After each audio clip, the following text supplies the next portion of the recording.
തിരുവനന്തപുരം ആമിഴഞ്ചാൻ തോട്ടിൽ ഒഴുക്കിൽപ്പെട്ട് കാണാതായ ശുചീകരണ തൊഴിലാളിയെ ഇനിയും കണ്ടെത്താനായില്ല.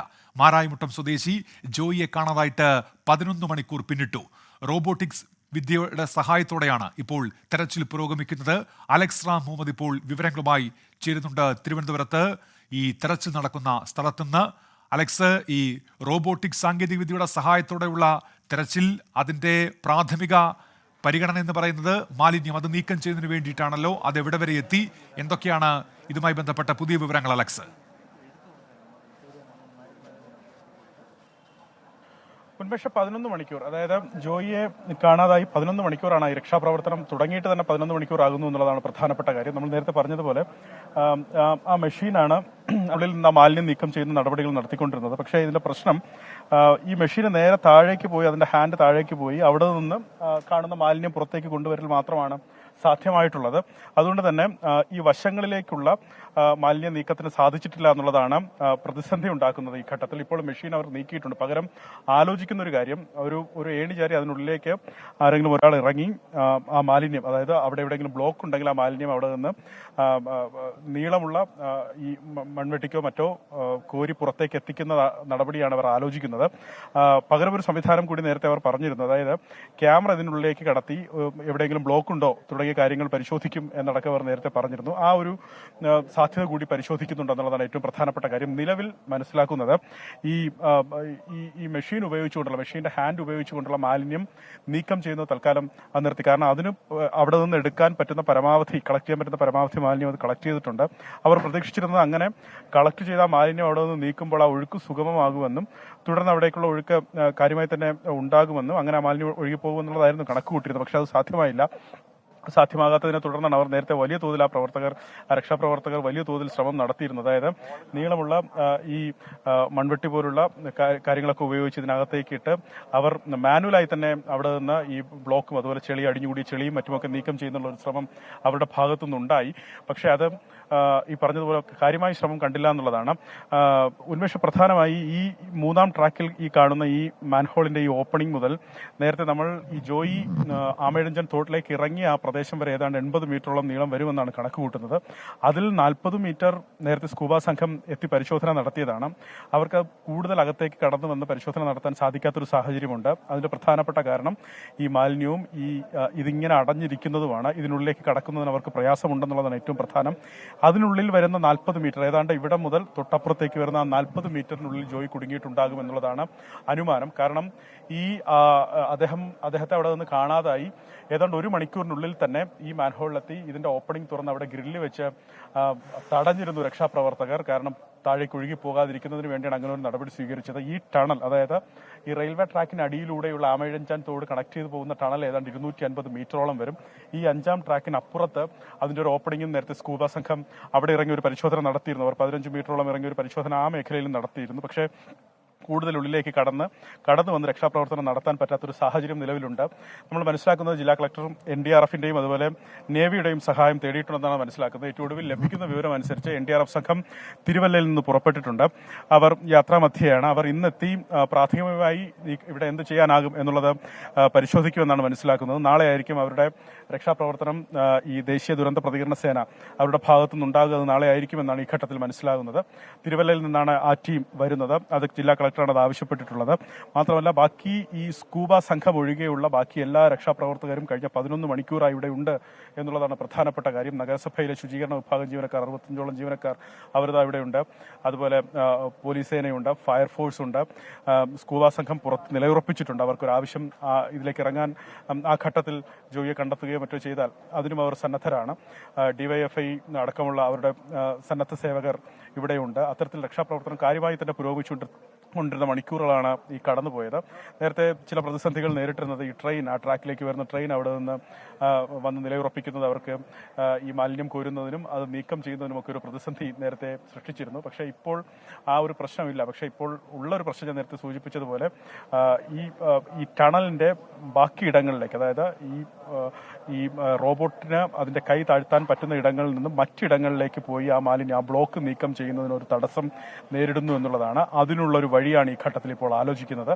നേരത്തെ സൂചിപ്പിച്ചതുപോലെ ഈ ലാഡർ അടക്കം എത്തിച്ച്, അതായത് ഏണിയടക്കം എത്തിച്ച് ആർക്കെങ്കിലും ഒരാൾക്ക് അകത്തേക്ക് ഇറങ്ങാൻ സാധിച്ചാൽ അവിടെ ഇറങ്ങി നിന്ന് ഈ മൺവെട്ടി കൊണ്ട് ആ മാലിന്യവും മറ്റും ബ്ലോക്ക് ഉണ്ടെങ്കിൽ അത് വലിച്ചു നീക്കുന്നതിനുള്ള ഒരു ശ്രമം, അതാണ് ഈ ഘട്ടത്തിൽ ആലോചിക്കുന്നതെന്ന് മനസ്സിലാക്കുന്നു. ബാക്കിയുള്ള ആളുകളൊക്കെ ഇവിടെ നേരത്തെ തന്നെ മേയറുണ്ട്, മണിക്കൂറുകളായുണ്ട്, ഡെപ്യൂട്ടി മേയറുണ്ട്, നഗരസഭയിലെ മറ്റു ജീവനക്കാരുണ്ട്, ജനപ്രതിനിധികളുണ്ട്, അതുപോലെ ജില്ലാ കളക്ടർ ഇവിടെ തന്നെ ഉണ്ട്. അത്തരത്തിൽ കാര്യമായി തന്നെ എല്ലാവരും ഏകോപിച്ചുകൊണ്ടുള്ള രക്ഷാപ്രവർത്തനം പുരോഗമിക്കുന്നുണ്ട്. എപ്പോഴും എല്ലാവരുടെയും മനസ്സിൽ അവശേഷിക്കുന്ന ആഗ്രഹം, ജോയി ഇതിനുള്ളിൽ അദ്ദേഹം ജീവനോടെ തന്നെ അവശേഷിക്കുന്നു. ആ ഒരു നീക്കത്തിന് അവർ 11ാം മണിക്കൂറിലും അവർ കഷ്ടപ്പെടുന്നു. ഈ രാത്രിയും ഈ ഉദ്യമം തുടരും എന്നാണ് നേരത്തെ അധികാരികൾ വ്യക്തമാക്കിയത്. അതിന് ചില പ്രതിസന്ധികളുണ്ട് എന്നവർ സൂചിപ്പിച്ചെങ്കിൽ പോലും അത് തുടരും, അത് ഈ രാത്രിയും തുടരും എന്നവർ തന്നെ വ്യക്തമാക്കിയിട്ടുണ്ട്. ജോയിയെ ഇവിടെ നിന്ന് കണ്ടെത്താൻ സാധിക്കുന്നതുവരെ ഈ രക്ഷാപ്രവർത്തനം രാത്രി വൈകിയും തുടരും എന്നവർ പറയുകയും ചെയ്യുന്നുണ്ട്. എന്താണെങ്കിലും ഞാൻ നേരത്തെ സൂചിപ്പിച്ചതുപോലെ അകത്തേക്ക് ഇറങ്ങുന്നതിനുള്ള ഒരു സാധ്യതയാണ് അവർ പരിശോധിക്കുന്നത് എന്ന് വേണം മനസ്സിലാക്കാൻ. മേയർ അടക്കമുള്ളവർ ഇവിടെ എത്തിയിട്ടുണ്ട്, മേയർ അതുപോലെ ഡെപ്യൂട്ടി മേയർ അടക്കമുള്ളവർ എത്തിയിട്ടുണ്ട്. പ്രവർത്തകരുമായി അവർ ചർച്ച ചെയ്യുന്നുണ്ട്, അതിന്റെ ഒരു സാധ്യത പരിശോധിക്കുന്നു. കാരണം ഒരാൾക്ക് അതിനുള്ളിലേക്ക് ഇറങ്ങുന്നത് ശ്രമകരമായ ഒരു ജോലിയാണ്. അത് മാത്രമല്ല അത്യാവശ്യം ബുദ്ധിമുട്ടുള്ള ഒരു കാര്യമാണ്, അത് നന്നേ പാട് ഉള്ളൊരു കാര്യമാണ്. അതുകൊണ്ട് തന്നെയാണ് അവർ അത് വീണ്ടും അതിനകത്തേക്ക് ഇറങ്ങുന്നത് ആലോചിക്കുന്നത്. കാരണം സ്കൂബ സംഘം ഇതിനുള്ളിൽ ഇറങ്ങി ഒരു പരിശോധനയ്ക്ക് അവർ നേരത്തെ തയ്യാറായില്ല. കാരണം അപകടം നിറഞ്ഞൊരു ടണലാണ്. ആ ടണൽ നിറയെ മാലിന്യം അടിഞ്ഞുകൂടിയിട്ടുണ്ട്. വെള്ളം ഒഴുകിപ്പോകുന്നുള്ള തടസ്സം, സുഗമമായി ഒഴുകിപ്പോകുന്നുള്ള തടസ്സം അവിടെയുണ്ട്. പക്ഷേ ഇപ്പോഴും അവർ അനുമാനിക്കുന്നത്, ഞാൻ നേരത്തെ സൂചിപ്പിച്ചതുപോലെ ഉന്മേഷ്, ഇവിടെ നിന്ന് ഈ 3ാം ട്രാക്കിലെ ഈ ഓപ്പണിംഗ്, ഈ ടണലിന്റെ ഈ ഓപ്പണിംഗിൽ നിന്ന്, ഈ മാൻഹോളിന്റെ ഈ ഓപ്പണിംഗിൽ നിന്ന് ഏതാണ്ട് 40 മീറ്ററിനുള്ളിൽ ജോയി കുടുങ്ങിയിട്ടുണ്ടാകും എന്നൊരു കണക്കുകൂട്ടലാണ് അവർക്കുള്ളത്. ആ തരത്തിലുള്ള പരിശോധനയാണ് അവരുടെ ഭാഗത്ത് നിന്ന് പുരോഗമിക്കുന്നത്. ക്യാമറ അടക്കമുള്ള സംവിധാനങ്ങൾ ഒരുപക്ഷെ അടുത്ത മണിക്കൂറിലൂടെ എത്തിച്ചേക്കാം. എന്താണെങ്കിലും ആദ്യം മാനുവലായി ഇതിനുള്ളിലേക്ക് ഇറങ്ങി ഈ മാലിന്യം നീക്കം ചെയ്യുന്നുള്ള ഒരു നടപടിയാണ് ഈ ഘട്ടത്തിൽ പുരോഗമിക്കുന്നത്. ഉന്മേഷ്. അലക്സ് തുടരുക. ഇപ്പോൾ ഹരികൃഷ്ണൻ കൂടി ചേരുന്നുണ്ട് വാർത്തയുടെ വിശദാംശങ്ങളുമായി. ഹരികൃഷ്ണൻ, ഇപ്പോൾ മണിക്കൂറുകളായുള്ള തെരച്ചിലാണ്. ഈ NDRFന്റെയും ഒപ്പം നേവിയുടെയും സഹായം തേടിയിരുന്നുവല്ലോ ജില്ലാ കളക്ടർ. ആ സംഘങ്ങൾ എത്തിയിട്ടുണ്ടോ അവിടെ, ഹരികൃഷ്ണൻ? ഉന്മേഷ്, ഇതുവരെയും അവർ എത്തിയിട്ടില്ല. പക്ഷേ രാത്രി വൈകിയും അവർ എത്തും എന്നുള്ളതാണ് നമുക്ക് മനസ്സിലാക്കാൻ സാധിക്കുന്നത്. ജില്ലാ കളക്ടർ മറ്റുമാണ് ഇത്തരത്തിൽ ഈ രക്ഷാദൗത്യം ഇവിടെ ഏകോപിപ്പിക്കുന്നത് എന്നുള്ളതാണ്. അവർ ഈ തരത്തിൽ ഈ മനുഷ്യസാധ്യത, അതായത് സ്കൂബ ഡൈവിംഗ് അടക്കമുള്ള കാര്യങ്ങൾ അവരുടെ ടീമിനെ ഉപയോഗിച്ചുകൊണ്ട് ആദ്യം ഇത്തരത്തിൽ മാലിന്യങ്ങൾ കോരിമാറ്റുന്ന നടപടികളിലേക്ക് പോയി. അത് പിന്നീട് റോബോട്ടിക് സാങ്കേതിക വിദ്യ ഉപയോഗിച്ചുകൊണ്ട് പോയി. അതെല്ലാം ഇത്തരത്തിൽ എങ്ങനെയെങ്കിലും ജോയിയെ രക്ഷപ്പെടുത്തണമെന്നുള്ളൊരു ആഗ്രഹം കൊണ്ട് ആണ് ഇത്തരത്തിലൊരു രക്ഷാദൗത്യം നീളുന്നത് എന്നുള്ളതാണ്. ഏതായാലും ഇപ്പോൾ ഒടുവിലത്തെ ചർച്ചയ്ക്ക് ശേഷം, അതായത് റെയിൽവേ അടക്കമുള്ള മറ്റ് പ്രതിനിധികളുടെ, അതേപോലെ ജനപ്രതിനിധികൾ, മറ്റിവിടുത്തെ രാഷ്ട്രീയ അധികാരികൾ, അവരോടെല്ലാം ചർച്ച ചെയ്തതിന് ശേഷമാണ് ഇത്തരത്തിൽ ഈ NDRFന്റെയും നേവിയുടെയും ഒരു സംഘത്തെ കൂടി ഇവിടേക്ക് എത്തിക്കാൻ അവരോട് ഒരു സഹായം ചോദിച്ചത്. അത് ആ സമയം തന്നെ അതൊരു പോസിറ്റീവ് റെസ്പോൺസ് ആണ് ലഭിച്ചതെന്ന് നമ്മോട് ജില്ലാ കളക്ടർ പങ്കുവച്ചിരുന്നു. ഏതായാലും അവർ പുറപ്പെട്ടിട്ടുണ്ട്, ഉടനെ ഇവിടെ എത്തും എന്നുള്ളതാണ് മനസ്സിലാക്കാൻ സാധിക്കുന്നത്.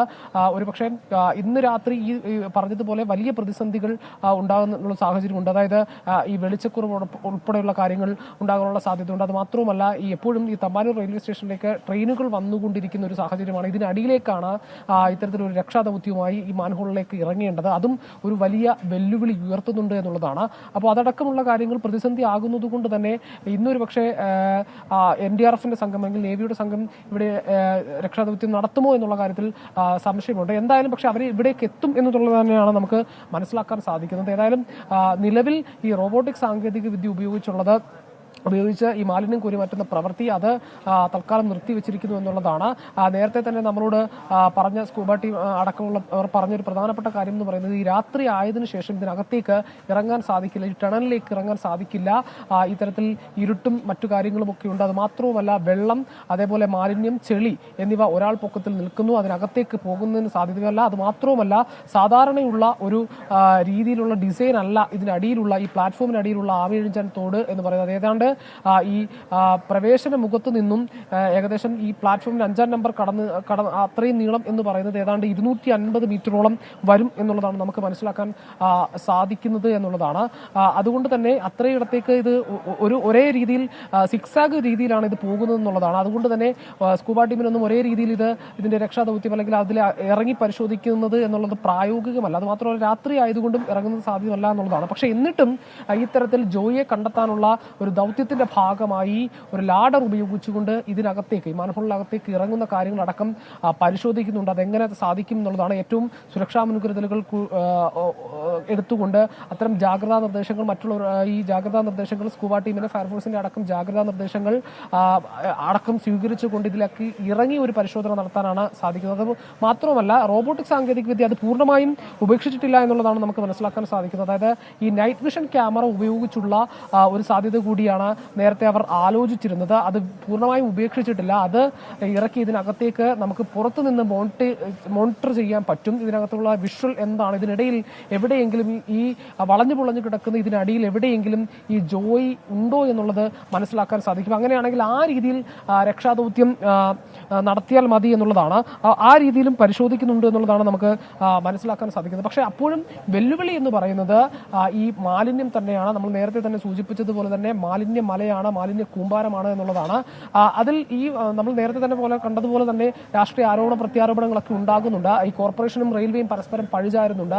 മന്ത്രി അടക്കം ഇത്തരത്തിൽ റെയിൽവേയുടെ മണ്ടയ്ക്ക് പഴിവെക്കുന്ന ഒരു കാര്യമുണ്ട്. പക്ഷെ അത് എന്ത് തന്നെ ആയാലും അതൊരു റെയിൽവേയുടെ ഭൂമിയാണ്. അത് കൃത്യമായി നീക്കം ചെയ്യേണ്ടത് അവരാണെന്നുള്ള അടക്കമുള്ള കാര്യങ്ങളുണ്ട്. പക്ഷേ ആ ഉത്തരവാദിത്വത്തിൽ നിന്ന് രണ്ടുപേർക്കും, അതായത് റെയിൽവേക്കും നഗരസഭയ്ക്കും പിന്മാറാൻ കഴിയില്ല എന്നുള്ളത് തന്നെയാണ് ഏറ്റവും ഒരു പ്രധാനപ്പെട്ട കാര്യമെന്ന് പറയുന്നത്. ഏതായാലും ഒരു മനുഷ്യജീവൻ അതിനകത്ത് അകപ്പെട്ടു എന്നുള്ളതാണ്, അതിൽ ഒഴുകിപ്പോയി എന്നുള്ളതാണ്.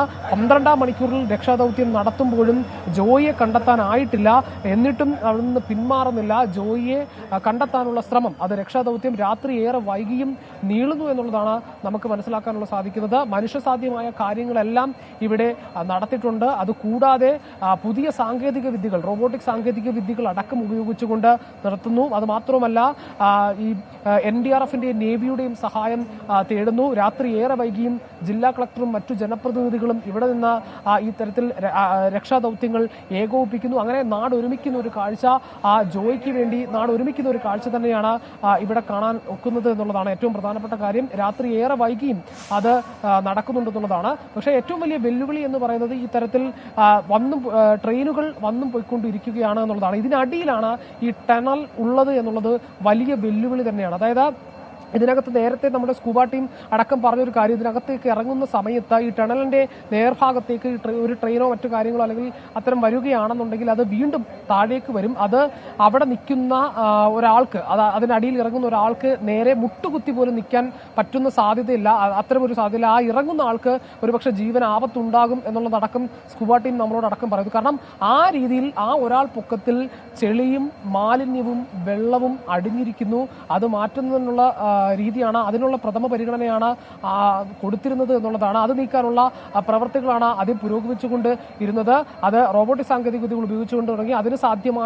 അതിന്റെ കൈകൊണ്ട് സാധ്യമായ റോബോട്ടിക് സാങ്കേതിക വിദ്യയുടെ കൈകൊണ്ട് സാധ്യമായ എല്ലാ മാലിന്യങ്ങളും പുറത്തേക്ക് കൊണ്ടുവന്നു. പക്ഷെ അതിനുശേഷം എന്നിട്ടും മാലിന്യങ്ങൾ അടിഞ്ഞുകൂടുന്ന ഒരു സാഹചര്യമാണ്. ഇപ്പോൾ ആമേഴഞ്ചാൻ തോടിലേക്ക് പോയി കഴിഞ്ഞാൽ, അതായത് ഈ ജോയിയെ കാണാതായ പ്രദേശത്തേക്ക്, അതിന്റെ പ്രവേശന മുഖത്തേക്ക് പോയി കഴിഞ്ഞു കഴിഞ്ഞാൽ നമുക്കിപ്പോൾ മനസ്സിലാക്കാൻ സാധിക്കും. അതായത് ഉച്ചയ്ക്ക് അല്ലെങ്കിൽ വൈകിട്ട് നമ്മൾ കോരി മാറ്റിയ മാലിന്യത്തിന്റെ അത്രയും തന്നെ മാലിന്യം വീണ്ടും അടിഞ്ഞിട്ടുണ്ട് എന്നുള്ളതാണ്. കാരണം അതിന് തൊട്ടു മുമ്പുള്ള ഈ റോഡിന്റെ അവിടെയുള്ള കെട്ടി നിർത്തിയിരിക്കുന്ന ഇരുമ്പുപറ കൊണ്ട് കെട്ടി നിർത്തിയിരിക്കുന്ന മാലിന്യങ്ങൾ ഈ ഒഴുക്ക് വർദ്ധിക്കുമ്പോൾ അവിടെ നിന്നും കടന്ന് ഇങ്ങോട്ടേക്ക് വരുന്നുണ്ട്. അതായത് കോരി മാറ്റിയ മാലിന്യത്തിന്റെ അത്രയും തന്നെ മാലിന്യം വീണ്ടും ആമേഴഞ്ചാൻ തോടിൽ വന്നടിഞ്ഞിരിക്കുന്ന ഒരു സാഹചര്യമാണ് ഉള്ളത്. അപ്പോൾ നമുക്ക് മനസ്സിലാക്കാൻ സാധിക്കുന്നതേ ഉള്ളൂ ഈ ടണലിന്റെ അടിയിൽ എത്രത്തോളം മാലിന്യങ്ങൾ ഉണ്ട് എന്നുള്ളത്. അത് മാറ്റിയെങ്കിൽ മാത്രമേ ഈ രക്ഷാദൗത്യം അത് മുന്നോട്ട് കൊണ്ടുപോകാൻ സാധിക്കുകയുള്ളൂ എന്നുള്ളതാണ്. അതിനാണ് പ്രഥമ പരിഗണന നൽകുന്നത്. അതിലൂടെയാണ് ഈ ജോയിലേക്ക് എത്തുന്നത് എന്നുള്ളതാണ്. ഏതായാലും നാട് ഒന്നിക്കുന്ന ഒരു കാഴ്ച, അത് ഈ ജോയിക്ക് വേണ്ടിയുള്ള തിരച്ചിൽ രാത്രി ഏറെ വൈകിയും ഈ രക്ഷാദൗത്യം പുരോഗമിക്കുകയാണ്. 12 മണിക്കൂറിലേക്ക് നേരത്തോട് നേരം അടുക്കുകയാണ് ഈ ജോയിയെ കാണാതായിട്ടുള്ളത് എന്നുള്ളതാണ്. ഈ 4 തൊഴിലാളികളുമായാണ് രാവിലെ ഇവർ ഈ ശുചീകരണ പ്രവർത്തിക്ക് നടക്കുന്നത്. നടക്കുന്നത്. അപ്പോഴും അവിടെയും ഉള്ളൊരു പ്രധാനപ്പെട്ട ഒരു സംശയം എന്ന് പറയുന്നത് റെയിൽവേ കരാർ കൊടുത്ത ഒരു ജീവനക്കാരാണ്, ജോലിക്ക് വേണ്ടിയിട്ട് കരാർ കൊടുത്തവരാണ്. പക്ഷേ ഇന്ന് ഈ വലിയ ശക്തമായ മഴയായതിനാൽ ഇന്ന് ജോലികൾ ഷെഡ്യൂൾ ചെയ്തിരുന്നില്ല. പക്ഷേ എന്നിട്ടും ഇത്തരത്തിൽ ജോലികൾ ചെയ്യുന്ന ഒരു സാഹചര്യത്തിലൊക്കെ ആ തൊഴിലാളികൾ ഇറങ്ങി. അത് മാത്രവുമല്ല, ഈ ശക്തമായ മഴയും വെള്ളവും ഒക്കെ വന്നപ്പോൾ ഈ ജോയിയോട് ഇത്തരത്തിൽ കരയിലേക്ക് കയറാൻ മറ്റു തൊഴിലാളികൾ ആവശ്യപ്പെട്ടു. അതിന് ഇടയിലുള്ള ശ്രമത്തിലാണ് ഇത്തരത്തിൽ അപ്രതീക്ഷിതമായി വരുന്ന മഴവെള്ളത്തിൽ ജോയി അപകടത്തിൽപ്പെട്ടത്. പക്ഷേ ആ സംഭവം അറിഞ്ഞ ഉടൻ തന്നെ ഫയർഫോഴ്സും സ്കൂബ ടീമും മറ്റ് രക്ഷാദൗത്യ സംഘങ്ങളും ഒക്കെ ഇവിടേക്കെത്തി രക്ഷാദൗത്യം ഏകോപിപ്പിച്ചെങ്കിലും രക്ഷാദൗത്യം തുടങ്ങിയെങ്കിലും മാലിന്യമല അല്ലെങ്കിൽ മാലിന്യ കൂമ്പാരം അതിനൊരു വെല്ലുവിളിയായി പ്രതിസന്ധിയായി മാറിയ കാര്യങ്ങളാണ് ഇന്ന് രാവിലെ മുതൽ കണ്ടത്. ഏതായാലും സമാനതകളില്ലാത്ത രക്ഷാദൗത്യം എന്ന് തന്നെ പറയാം. അടുത്ത കാലത്തൊന്നും കേരളം ഇത്തരത്തിലൊരു രക്ഷാദൗത്യം കണ്ടിട്ടുണ്ടാകില്ല എന്നുള്ളതാണ് നമുക്ക് അറിയാൻ കഴിയുന്നത്. ഏതായാലും ഇപ്പോഴും ആ രക്ഷാദൗത്യം നീളുകയാണ്. ഉന്മേഷ്, ഹരികൃഷ്ണനും ഒപ്പം അലക്സ് മുഹമ്മദുമാണ് വിവരങ്ങൾ നൽകിക്കൊണ്ടിരിക്കുന്നത്. ജോയിക്കായുള്ള തെരച്ചിൽ അതിപ്പോഴും തുടരുകയാണ്. രക്ഷാദൗത്യം 13ാം മണിക്കൂറിലേക്ക് എത്തുന്നു. നേവിയുടെയും NDRF സംഘത്തിന്റെയും കൂടി സഹായം തേടിയിട്ടുണ്ട്. അല്പസമയത്തിനകം അവർ കൂടി അവിടേക്ക് എത്തിച്ചേരുമെന്നാണ് മനസ്സിലാക്കുന്നത്. വളരെ വേഗം മടങ്ങിയെത്താം ചെറിയൊരു ഇടവേളയ്ക്ക് ശേഷം. ലോകത്തെവിടെയായാലും ഏത് സമയത്തും 24 വാർത്തകളും ഓഗ്മെന്റഡ് റിയാലിറ്റി പാക്കേജുകളും എക്സ്പ്ലെയിനറുകളും വിശദമായി കാണാൻ ഞങ്ങളുടെ യൂട്യൂബ് ചാനൽ നിങ്ങൾക്ക് സബ്സ്ക്രൈബ് ചെയ്യാം.